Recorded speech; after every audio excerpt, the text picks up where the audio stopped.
Hey guys, welcome back, and today we're going to be going over 9.6, which is the complex plane and polar form of complex numbers.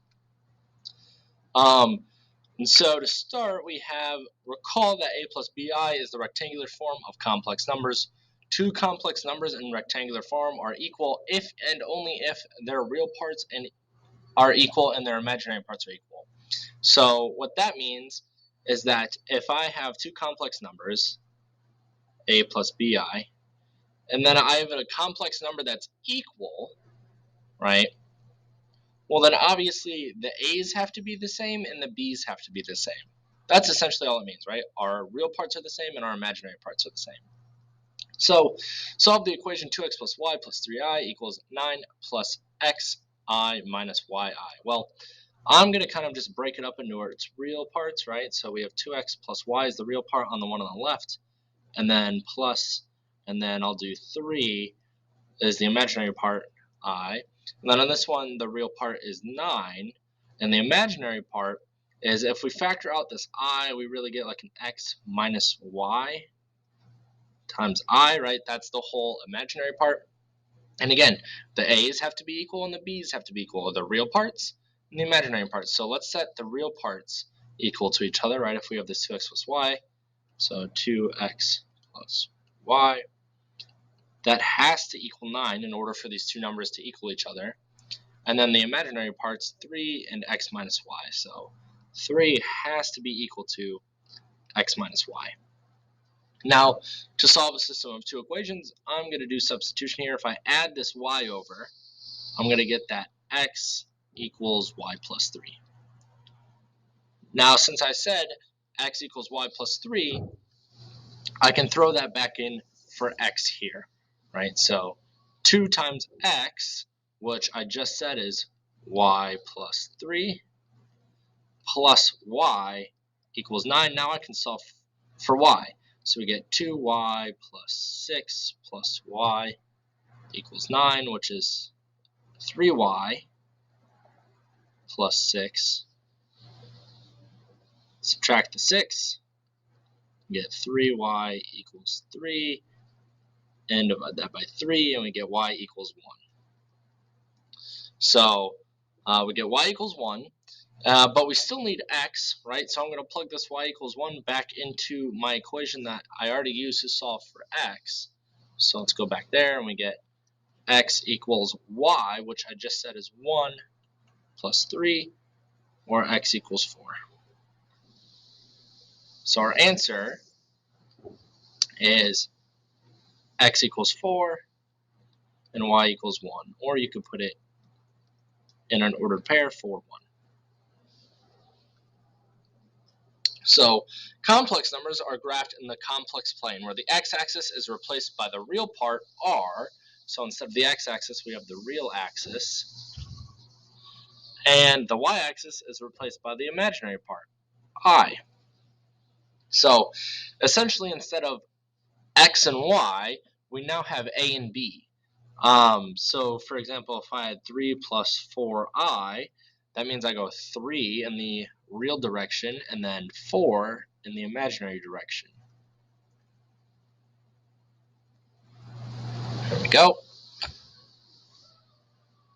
And so recall real quick that the absolute value of a real number is its distance from 0 on a number line. So you're used to these absolute value bars like this, just meaning make whatever it is positive, right? But the real definition is the distance away from 0. So, right, if 0 is here, negative 3 is 1, 2, 3 this way. It's really just the distance from 0, right? 1, 2, 3, which is a positive number. That's positive 3 away, a distance of 3 away from 0. So similarly, the absolute value of a complex number is its distance away from 0 on the complex plane. Now, on the complex plane, it's a little different, right? So our distance from 0 is now going to be at the origin.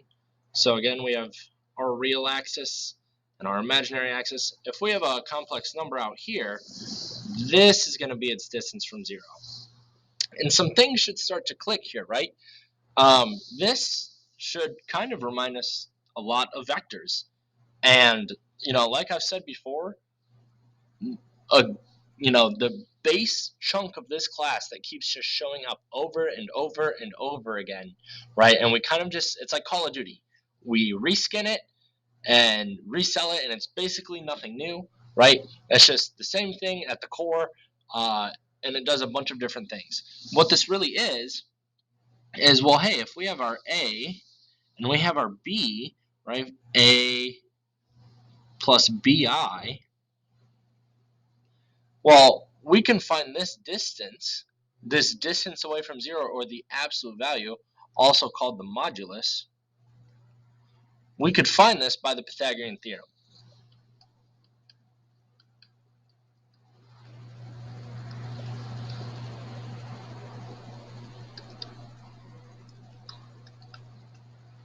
Right?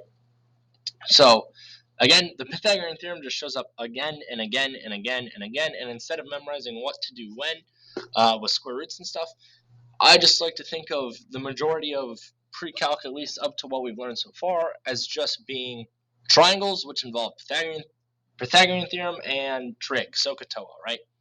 So graph each number in the complex plane and find its absolute value. So if I just do a quick sketch of a graph, again, this is going to be our real axis. This is going to be our imaginary axis. We go 1, 2, 3 to the right, and 2 up. 1, 2. And so we want the absolute value, or this distance here. And like I said, this is just the Pythagorean theorem, right? If this is 3 and this is 2, well, this distance here is just going to be which,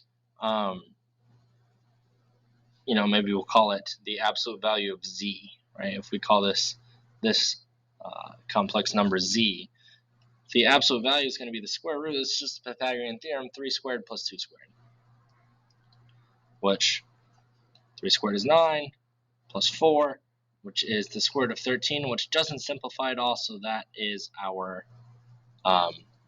absolute value.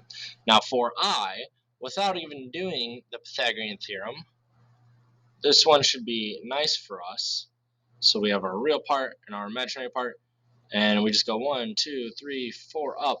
This distance from 0 is just 4, right? So the absolute value of our number here is just going to be 4. Now, if you wanted to, it's not really a Pythagorean theorem because you don't really make a triangle, right? But it still makes sense to do it, right? Where it's kind of like you have the square root of 4 squared plus, and then your other length is like 0 squared, right? Which is really square root of 16 or 4, right? So if you wanted to still do it completely algebraically without just thinking, okay, that's 4 away from 0, you could do this. All right. So far we have associated the complex number a plus bi with the rectangular coordinates ab. We know that we can also express rectangular coordinates as polar coordinates, r and theta. Here r will represent the absolute value of the complex number, and theta will be the amplitude or argument of the complex number. Again, I also said the r could be called the modulus. So just like with other rectangular coordinates, complex numbers can be written in the polar form by substituting a equals r cosine theta and b equals r sine of theta. Before this just used to be x equals r cosine theta and y equals r cosine theta.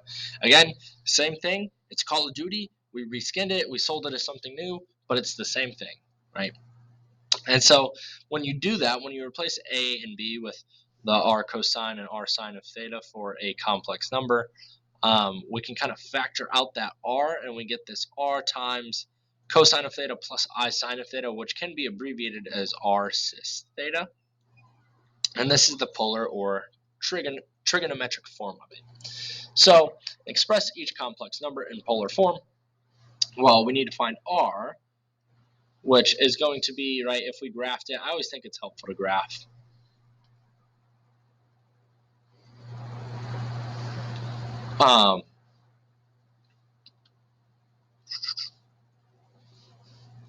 So we go negative 1, 2, 3, right? This is our real axis, and this is our imaginary axis. We go to the left 3, and then we go up 1, 2, 3, 4. So we go up 3 and down 4. Now I always just like to think of the triangle this makes here. right, where this distance is 3 and 4, because then I just think that's easier to help with my Pythagorean theorem. 3 squared plus 4 squared. Well, r is 9 plus 16, which is the square root of 25, which is just 5. And now we just have to find the angle. So the angle, I'm going to look here, right, at this theta. That angle is going to be the tangent inverse of opposite over adjacent, right? If I'm looking for the angle, I better do the inverse. So actually, I should write that theta equals the tangent inverse of opposite over adjacent. So theta equals, and I can pull up my calculator here. I'm in degrees, so second tan inverse of 4 divided by 3, which is 53.13.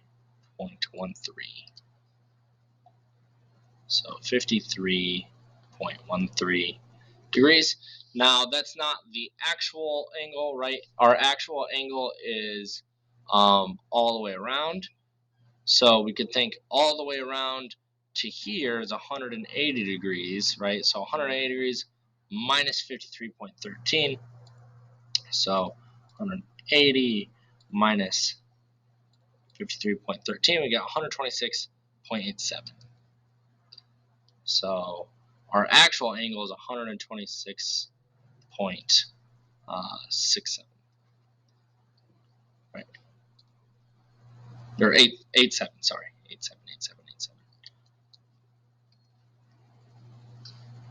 Could have got that because of 13.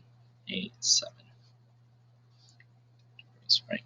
And so then writing it in that final form is going to be r, which is 5 times the cosine of theta, which is 126.87, plus I times the sine of 126.87 degrees. Or for shorthand, you could do 5 cis 126.87, which I prefer the top just because cis, you really have to know what it means, right?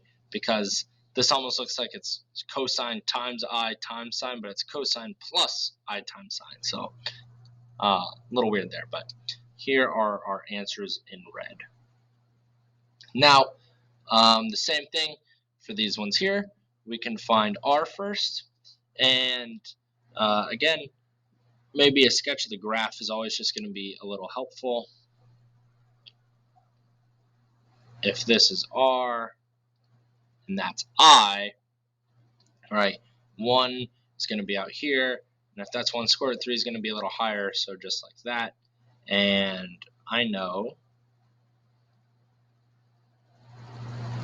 again, this is just like vectors, right? When we're finding this absolute value or this modulus, what we're really finding is like that r, right? Or like that, we're finding the magnitude of a vector, basically, right? And I know I went 1 here and square root 3 here.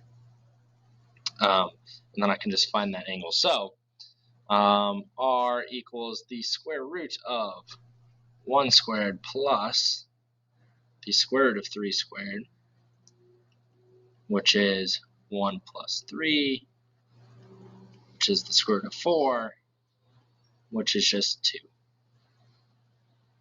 Now, again, I want to find this theta here. And to do that, I'm going to do the tangent inverse. Theta equals the tangent inverse of square root 3 over 1, which is just square root 3, which that's actually a nice angle we know, but, right, that's our 30, 60, 90. But if we do the tangent inverse of the square root of 3, then we get 60 degrees, which makes sense with our 30, 60, 90 triangle, right? So, and in this case, since this is why graphing is helpful, right? Because up here, when I found the angle to this triangle, this wasn't the angle that our answer should be in, right? But it was this angle here. It was this reference angle. The actual angle we wanted was around. So it made much more sense to go 180 degrees and then subtract that angle, right? Here, this 60 degrees is in fact this angle we're looking for because we're just in that first quadrant. So this is actually all we need to write our answer. And our answer should be r times the cosine of our angle plus I times the sine of our angle. Or you could write 2 cis 60 degrees. Okay, so graph 4 times the cosine of 11 pi 6 plus I sine 11 pi 6, then express it in rectangular form. So to graph, if I go by 0.5s, right, then 0.51, 1.52, so maybe I'll go that'll be 1, and then that'll be 2, and then out here it'll be 3, and then the last ring will be 4. If I graph that, r is 4, right? This is telling me that r is 4, and theta is 11 pi 6. So our point is 4, 11 pi 6, so we're out, and then we go to 11 pi 6, which is here, and 4. So here's our point, right, out there. And then it wants us to express it in rectangular form. Now, to express it in rectangular form, all we have to do is evaluate these. So really what we're going to get is 4. Now, the cosine of 11 pi 6, so if I do A, S, T, C, or maybe I should do these in a different color. All right, let's do this in a different color. Let's change to purple. So if I do 4, and then I'm looking at A, S, T, C, this angle I make right here, going to this point, is pi 6 or 30 degrees. I'm just going to write 30 degrees, or pi 6 is right here, right? Our reference angle is 30 degrees. So I know that the cosine of 30 degrees, or pi 6, is the square root of 3 over 2. So I'm just evaluating that. The cosine of 11 pi 6 is square root of 3 over 2. And then I know it's positive because ASTC, cosine is positive. Now, plus I sine of 11 pi 6, sine of 30 or pi 6 is 1/2, but it's negative because ASTC, only cosine is positive here. So we're actually going to get a negative 1/2 and then I. And then we just have to distribute that 4. 4 divided by 2 is 2, square root of 3, minus 4 divided by 2 is 2i. And so that is in rectangular form. All we basically did was evaluate the cosine and the sine and distribute that 4. And that should wrap up 9.6.